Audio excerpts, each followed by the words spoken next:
Chapter 41. After 2 whole years, Pharaoh dreamed that he was standing by the Nile, and behold, there came up out of the Nile 7 cows, attractive and plump, and they fed in the reed grass. And behold, 7 other cows, ugly and thin, came up out of the Nile after them, and stood by the other cows on the bank of the Nile. And the ugly, thin cows ate up the 7 attractive, plump cows.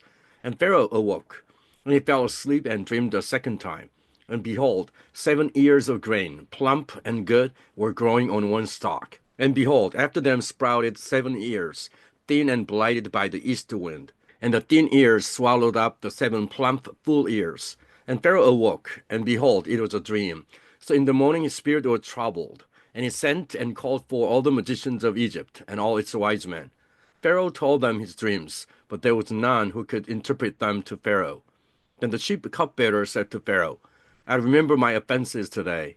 When Pharaoh was angry with his servants and put me and the chief baker in custody in the house of the captain of the guard, we dreamed on the same night, he and I, each having a dream with its own interpretation. A young Hebrew was there with us, a servant of the captain of the guard. When we told him, he interpreted our dreams to us, giving an interpretation to each man according to his dream. And as he interpreted to us, so it came about. I was restored to my office, and the baker was hanged. Then Pharaoh sent and called Joseph, and they quickly brought him out of the pit. And when he had shaved himself and changed his clothes, he came in before Pharaoh. And Pharaoh said to Joseph, I have had a dream, and there is no one who can interpret it. I have heard it said of you that when you hear a dream, you can interpret it. Joseph answered Pharaoh, It is not in me. God will give Pharaoh a favorable answer. Then Pharaoh said to Joseph, Behold, in my dream I was standing on the banks of the Nile. 7 cows, plump and attractive, came up out of the Nile and fed in the reed grass. 7 other cows came up after them, poor and very ugly and thin, such as I had never seen in all the land of Egypt. And the thin, ugly cows ate up the first 7 plump cows, but when they had eaten them, no one would have known that they had eaten them, for they were still as ugly as at the beginning. Then I awoke. I also saw in my dream 7 ears growing on one stalk, full and good. 7 ears, withered, thin, and blighted by the east wind, sprouted after them. And the thin ears swallowed up the 7 good ears. And I told it to the magicians, but there was no one who could explain it to me. Then Joseph said to Pharaoh, The dreams of Pharaoh are one. God has revealed to Pharaoh what he is about to do. The 7 good cows are 7 years, and the 7 good ears are 7 years. The dreams are one. The 7 lean and ugly cows that came up after them are 7 years. And the 7 empty ears, blighted by the east wind, are also 7 years of famine. It is as I told Pharaoh. God has shown to Pharaoh what he is about to do.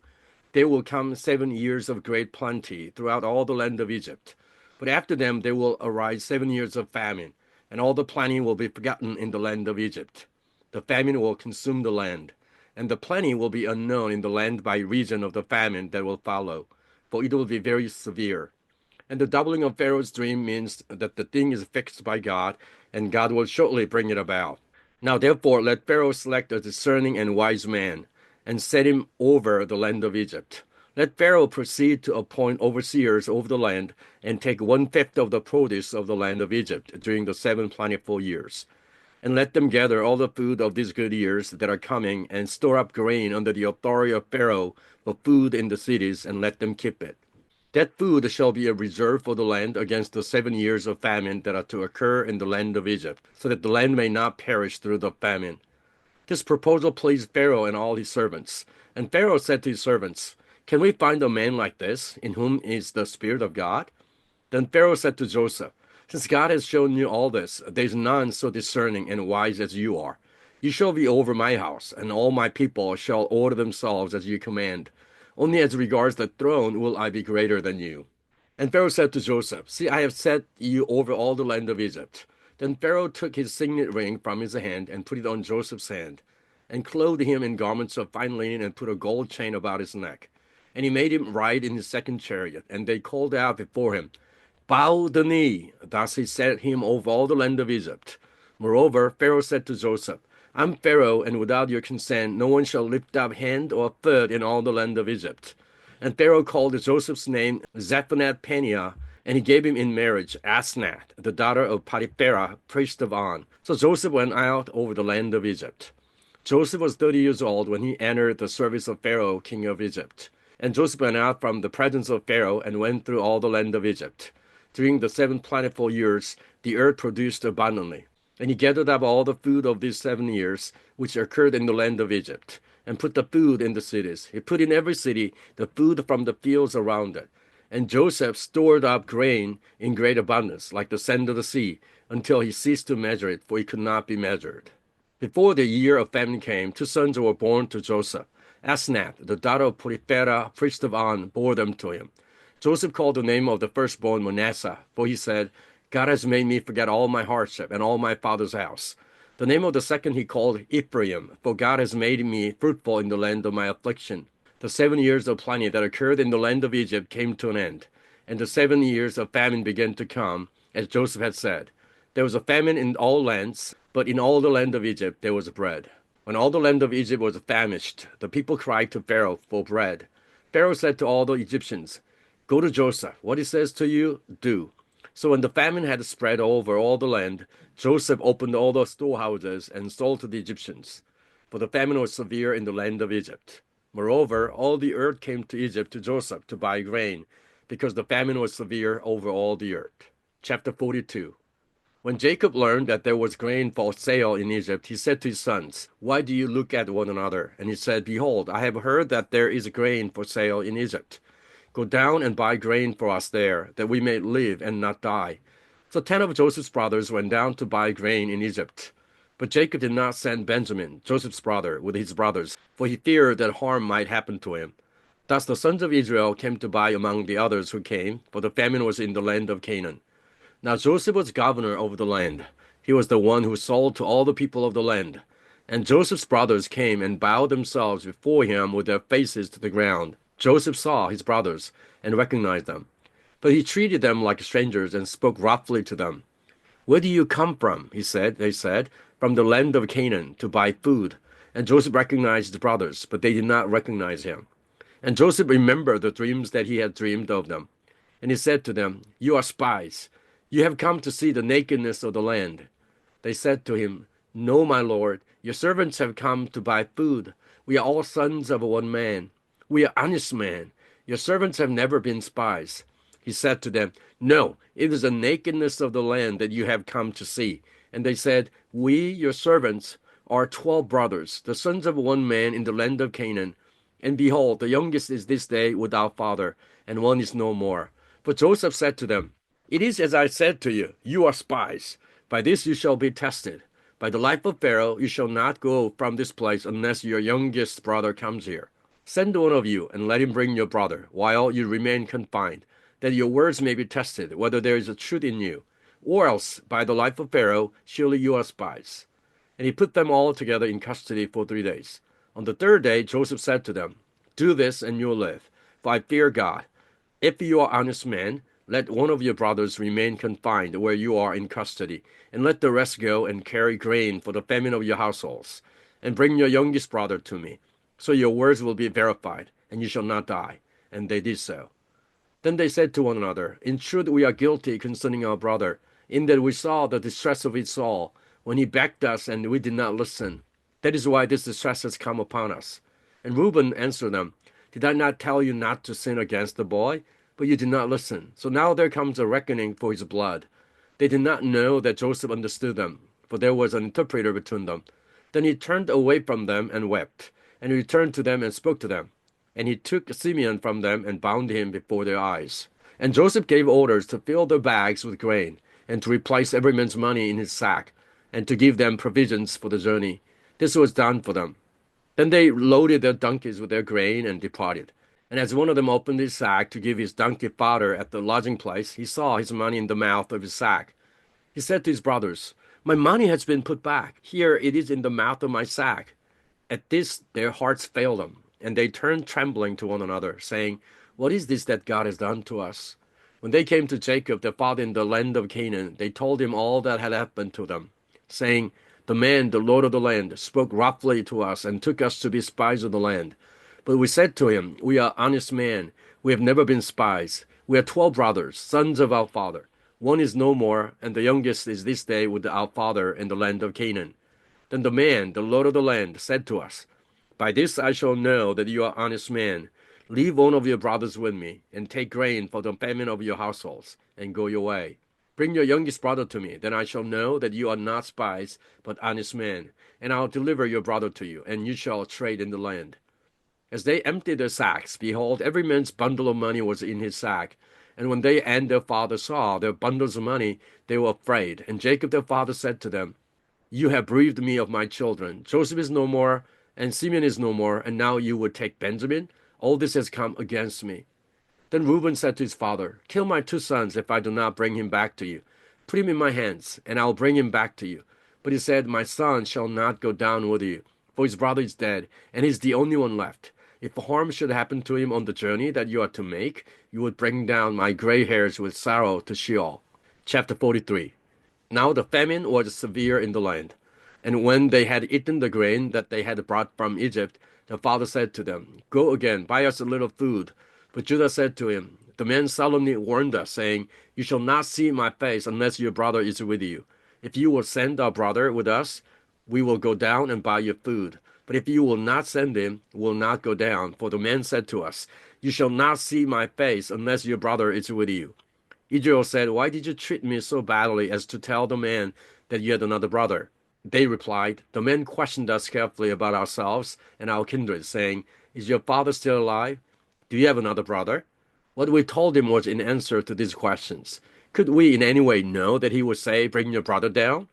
And Judah said to Israel his father, Send the boy with me, and we will arise and go, that we may live and not die, both we and you, and also our little ones. I'll be a pledge of his safety. From my hand you shall require him. If I do not bring him back to you and set him before you, then let me bear the blame forever. If we had not delayed, we would now have returned twice. Then their father Israel said to them, If it must be so, then do this. Take some of the choice fruits of the land in your bags, and carry a present down to the man, a little balm and a little honey, gum, myrrh, pistachio nuts, and almonds. Take double the money with you. Carry back with you the money that was returned in the mouth of your sacks. Perhaps it was an oversight. Take also your brother, and arise, go again to the man. May God Almighty grant you mercy before the man, and may he send back your other brother and Benjamin. And as for me, if I am bereaved of my children, I am bereaved. So the men took this present, and they took double the money with them, and Benjamin. They arose and went down to Egypt, and stood before Joseph. When Joseph saw Benjamin with them, he said to the steward of his house, Bring the man into the house, and slaughter an animal, and make ready, for the men are to dine with me at noon. The men did as Joseph told them, and brought the man to Joseph's house. And the men were afraid because they were brought to Joseph's house. And they said, It is because of the money which was replaced in our sacks the first time that we are brought in, so that he may assault us and fall upon us to make us servants and seize our donkeys. So they went up to the steward of Joseph's house and spoke with him at the door of the house, and said, O my lord, we came down the first time to buy food. And when we came to the lodging place, we opened our sacks, and there was each man's money in the mouth of his sack, our money in full weight. So we have brought it again with us, and we have brought other money down with us to buy food. We do not know who put our money in our sacks. He replied, Peace to you. Do not be afraid. Your God and the God of your father has put treasure in your sacks for you. I received your money. Then he brought Simeon out to them. And when the man had brought the men into Joseph's house and given them water, and they had washed their feet, and when he had given their donkeys fodder, they prepared the present for Joseph's coming at noon, for they heard that they should eat bread there. When Joseph came home, they brought into the house to him the present that they had with them, and bowed down to him to the ground. And he inquired about their welfare, and said, Is your father well? The old man of whom you spoke, is he still alive? They said, Your servant our father is well. He is still alive. And they bowed their heads and prostrated themselves. And he lifted up his eyes and saw his brother Benjamin, his mother's son, and said, Is this your youngest brother, of whom you spoke to me? God be gracious to you, my son. Then Joseph hurried out, for his compassion grew warm for his brother, and he sought a place to weep. And he entered his chamber and wept there. Then he washed his face and came out. And controlling himself, he said, Serve the food. They served him by himself, and them by themselves, and the Egyptians who ate with them by themselves, because the Egyptians could not eat with the Hebrews. for that is an abomination to the Egyptians. And they set before him the firstborn according to his birthright, and the youngest according to his youth. And the men looked at one another in amazement. Portions were taken to them from Joseph's table, but Benjamin's portion was 5 times as much as any of theirs. And they drank and were merry with him. Chapter 44. Then he commanded the steward of his house, fill the men's sacks with food, as much as they can carry, and put each man's money in the mouth of his sack, and put my cup, the silver cup, in the mouth of the sack of the youngest, with his money for the grain. And he did as Joseph told him. As soon as the morning was light, the men were sent away with their donkeys. They had gone only a short distance from the city. Now Joseph said to his steward, Up, follow after the men, and when you overtake them, say to them, Why have you repaid evil for good? Is it not from this that my Lord drinks, and by this that he practices divination? You have done evil in doing this. When he overtook them, he spoke to them these words. They said to him, Why does my Lord speak such words as this? Far be it from your servants to do such a thing. Behold, the money that we found in the mouths of our sacks, we brought back to you from the land of Canaan. How then could we steal silver or gold from your Lord's house? Whichever of your servants is found with it shall die, and we also will be my Lord's servants. He said, Let it be as you say. He who is found with it shall be my servant, and the rest of you shall be innocent. Then each man quickly lowered his sack to the ground, and each man opened his sack. And he searched, beginning with the eldest and ending with the youngest. And the cup was found in Benjamin's sack. Then they tore their clothes, and every man loaded his donkey, and they returned to the city. When Judah and his brothers came to Joseph's house, he was still there. They fell before him to the ground. Joseph said to them, What deed is this that you have done? Do you not know that a man like me can indeed practice divination? And Judah said, What shall we say to my Lord? What shall we speak? Well, how can we clear ourselves? God has found out the guilt of your servants. Behold, we are my Lord's servants, both we and he also, in whose hand the cup has been found. But he said, Far be it from me that I should do so. Only the man in whose hand the cup was found shall be my servant. But as for you, go up in peace to your father. Then Judah went up to him and said, O my Lord, please let your servant speak a word in my Lord's ears, and let not your anger burn against your servant, for you are like Pharaoh himself. My Lord asked his servants, saying, Have you a father or a brother? And we said to my Lord, We have a father, an old man, and a young brother, the child of his old age. His brother is dead, and he alone is left of his mother's children, and his father loves him. Then you said to your servants, Bring him down to me, that I may set my eyes on him. We said to my Lord, The boy cannot leave his father, for if he should leave his father would die. Then you said to your servants, Unless your youngest brother comes down with you, you shall not see my face again. When we went back to your servant my father, we told him the words of my Lord. And when our father said, Go again, buy us a little food, we said, We cannot go down. If our youngest brother goes with us, then we'll go down. For we cannot see the man's face unless our youngest brother is with us. Then your servant my father said to us, You know that my wife bore me 2 sons. One left me, and I said, Surely he has been torn to pieces. And I have never seen him since. If you take this on also from me, and harm happens to him, you will bring down my gray hairs in evil to Sheol. Now therefore, as soon as I come to your servant my father, and the boy is not with us, then as his life is bound up in the boy's life, as soon as he sees that the boy is not with us, he will die. And your servants will bring down the gray hairs of your servant our father with sorrow to Sheol. For your servant became a pledge of safety for the boy to my father, saying, If I do not bring him back to you, then I shall bear the blame before my father all my life. Now therefore, please let your servant remain instead of the boy as a servant to my Lord, and let the boy go back with his brothers. But how can I go back to my father if the boy is not with me? I fear to see the evil that would find my father. Chapter 45. Then Joseph could not control himself before all those who stood by him. He cried, Make everyone go out from me. So no one stayed with him when Joseph made himself known to his brothers. And he wept aloud, so that the Egyptians heard it, and the household of Pharaoh heard it. And Joseph said to his brothers, I am Joseph. Is my father still alive? But his brothers could not answer him, for they were dismayed at his presence. So Joseph said to his brothers, Come near to me, please. And they came near, and he said, I am your brother Joseph, whom you sold into Egypt. And now do not be distressed or angry with yourselves because you sold me here. For God sent me before you to preserve life. For the famine has been in the land these 2 years, and there are yet 5 years in which there will be neither plowing nor harvest. And God sent me before you to preserve for you a remnant on earth, and to keep alive for you many survivors. So it was not you who sent me here, but God. He has made me a father to Pharaoh, and lord of all his house, and ruler of all the land of Egypt. Hurry and go up to my father and say to him, Thus said your son Joseph, God has made me lord of all Egypt. Come down to me, do not tarry. You shall dwell in the land of Goshen, and you shall be near me, you and your children and your children's children, and your flocks, your herds, and all that you have. There I'll provide for you, for there are yet 5 years of famine to come, so that you and your household, and all that you have, do not come to poverty. And now your eyes see, and the eyes of my brother Benjamin see, that it is my mouth that speaks to you. You must tell my father of all my honor in Egypt, and of all that you have seen. Hurry and bring my father down here. Then he fell upon his brother Benjamin's neck and wept, and Benjamin wept upon his neck. And he kissed all his brothers and wept upon them. After that his brothers talked with him. When the report was heard in Pharaoh's house, Joseph's brothers have come, it pleased Pharaoh and his servants. And Pharaoh said to Joseph, Say to your brothers, Do this, load your beasts, and go back to the land of Canaan. And take your father and your households, and come to me, and I will give you the best of the land of Egypt. And you shall eat the fat of the land. And you, Joseph, are commanded to say, Do this, take wagons from the land of Egypt for your little ones, and for your wives, and bring your father, and come.